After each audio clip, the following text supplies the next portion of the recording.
because that's having a huge influence on the nature of our political discourse, and research shows it plays a hand in radicalising people.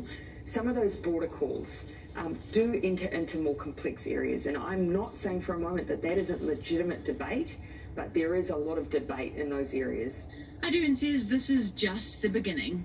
This will be something that we will have to keep confronting as a global community as technology keeps developing as well. It won't go away the moment that we all sign up to taking action. But first things first, getting a diverse group of global powers to agree on how to fight the net's darker side to make the real world safer. Joy Reid, One News London. It's as Kiwi as, but no longer New Zealand owned. Popular ice cream brand Tip Top is sold. Later why it's leaving a bitter taste for some customers. And little Archie features in the Duke and Duchess of Sussex's special Mother's Day post. Next, the subtle tribute to Harry's late mum. Then on 7 Sharp, you've got a star of stand-up on the show. Yes, and I had to put his X-rated comedy through my PG filter. Plus, we've got an exclusive announcement that allows you to change your supermarket shopping habits for good. Okay. So, oh, you can watch the news while I'm talking. These are our ads. This is New Zealand ads, if you're not from here. I just caught the end of the social media. Well, I'm just guessing that, you know, they're making progress. Jacinda's in the centre of it, as I said, Macron, and then they go straight to that Zucker, whatever, Facebook. So, you know, they're all in there meddling, and, you know, this is ongoing, you know. It's dull, really, but, why I thought this might be worth posting is you may have heard me talk about the Tip Top containers. Tell me, what were the chances that Tip Top is now in the news? That just happened to be the next news story after the Facebook meddling story. Oh, just out of interest, you know, just so you guys get your head around what Tip Top means to us here in New Zealand and why God would use Tip Top containers as a metaphor to speak about his heart behind these 3 containers that I saw Jesus' feet kicking off. And I have been describing with the unction and the leading of the Holy Ghost, I have been describing to you over and over again in many, many different ways. The Lord is trying to speak to you about Tip Top containers that he is kicking off. The 3rd set of 3 containers. They are light, remember? They have cellophane inside them that you can see through, and he said that it's a fun game that you play outside of my caravan.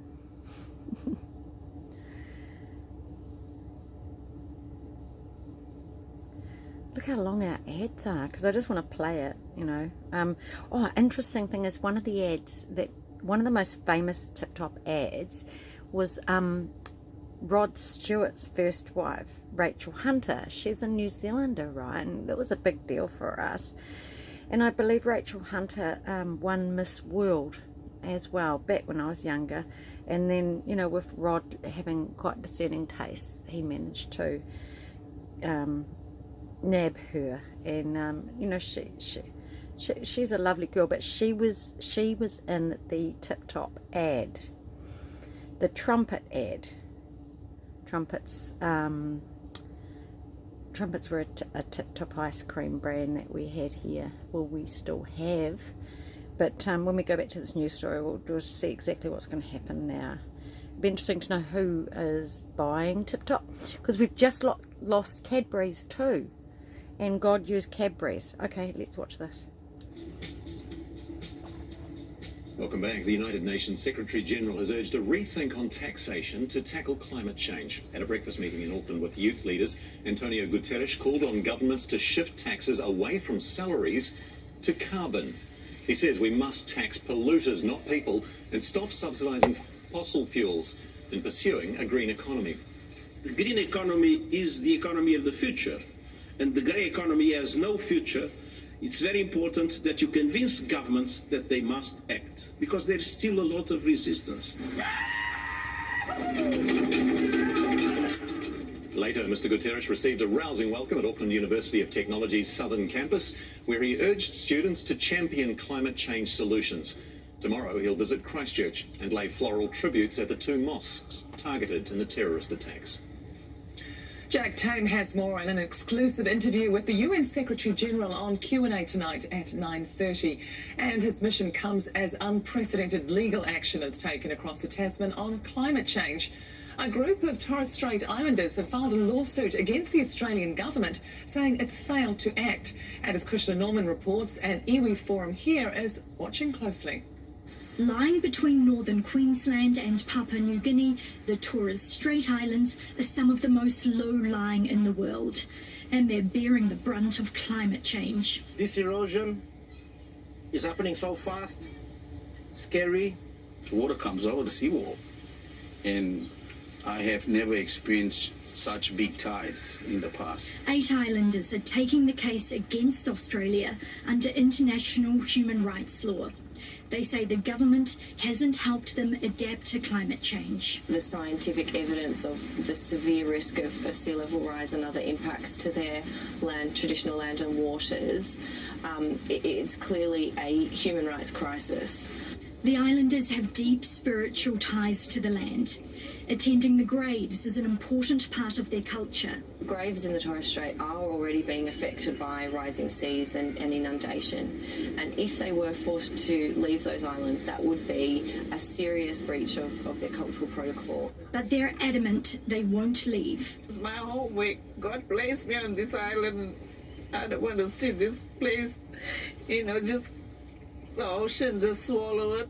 The case is expected to have implications for other low-lying islands like Kiribati and the Marshall Islands. There's support from Māori for the islanders' case.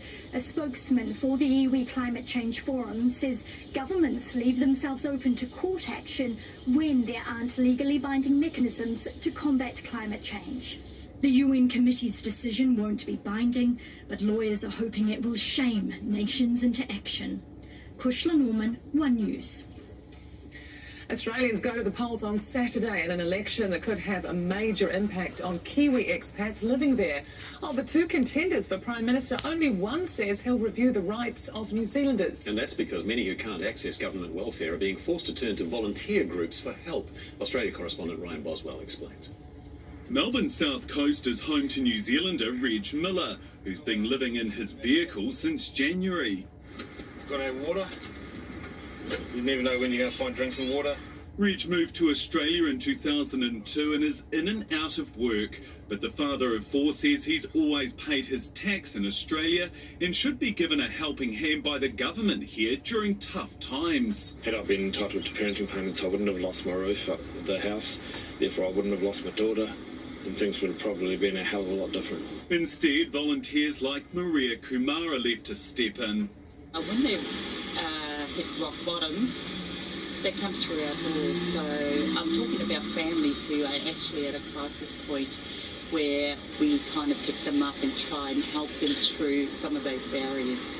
Reg is on a temporary visa, but had he arrived in Australia 1 year early, before the rules changed, he would have been given residency, the right to vote and access to welfare, just like Australians get when they move to New Zealand. From the Kiwis that are living here in Australia, from their perspective, it is that you just hear them say, that's not fair. Like, what are the governments doing about this? Most Kiwis here are doing well, earning on average $150 a week more than their Aussie counterparts, and 75% of Kiwis here are in employment compared to 65% of Australians.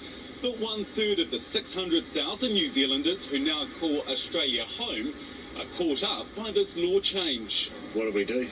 The Australian government's pretty much said you Kiwis are third-class citizens. Labour leader Bill Shorten is promising to review the rights of New Zealanders in Australia. The current Prime Minister is not.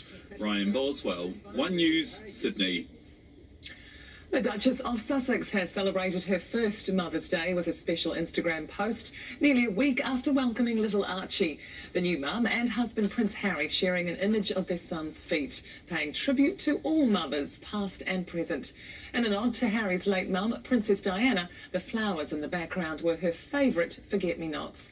While Britain marks Mother's Day in March, the US, where the Duchess is from, celebrates it in May, like New Zealand. Belated Happy Mother's Day to all. All right, a taste of New Zealand gets set to get an international flavour. Tip Top has a new owner. Next, what it means for the iconic ice cream. A Kiwi beats out 6 million people worldwide in an online competition for the world's most popular sport. And it's not just bragging rights, this Wellingtonian has won. Oh, that's painful. I went right through all that to show the Tip Top news. But, I mean, you can Google it. But did you see Rachel Hunter? That's Rachel Hunter, Rod Stewart's. Gosh, I don't know how many wives he had. Could have been the first wife. Who knows? I can't remember. Yeah, that's her in the ad. Yeah, and I'd mentioned that.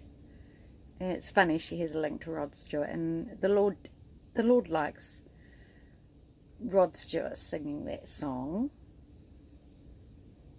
the Train, the Glory Train song. He likes his version. Yeah, the Lord has his preferences. I had a man here, I told you I had the ecotologist, what do you call him, you know, Richard, his name is Richard. That's when I realised that God's quite specific, because he said, oh, Bob Dylan, because Bob Dylan sings that song, and I just felt irking in my spirit, and I said, no, it's Rod Stewart. It's Rod Stewart's version.